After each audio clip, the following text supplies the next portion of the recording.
When I was 15, a priest asked me a question in the confessional that I couldn't answer. It was a question I couldn't answer because it was a question that no priest should have asked a teenage girl. It was a question no man should have asked a teenage girl. And that question stayed with me, and it became the opening scene in my new novel, The 100-Year Storm. As a writer, I think I'm always writing about questions that can't be answered or questions that shouldn't be answered. In this novel, I knew that a girl was going to drown and that there would be another girl, Carolyn Rinaldi, who would tell the story of this girl's death and the ways that impacts the girl's family and Carolyn's family and the community.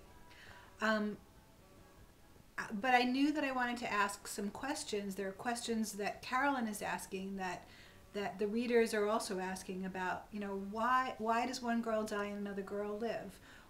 Why do we have to see our parents become wounded in ways that we can't help, and why do we have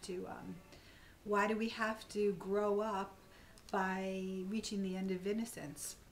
Interestingly, the book takes place in the 1970s, which is in 1973 specifically, which is the end of innocence for the entire nation. It's the year that Nixon loses his presidency, and there are also a lot of questions in the nation as a whole at that time period about how much power should one man have, and where does altruism stop and criminality begin? Where does greed begin? Where does right end and where does wrong begin? These are questions not that the novelist or that I try to answer, but questions that the novel asks and asks people to contemplate.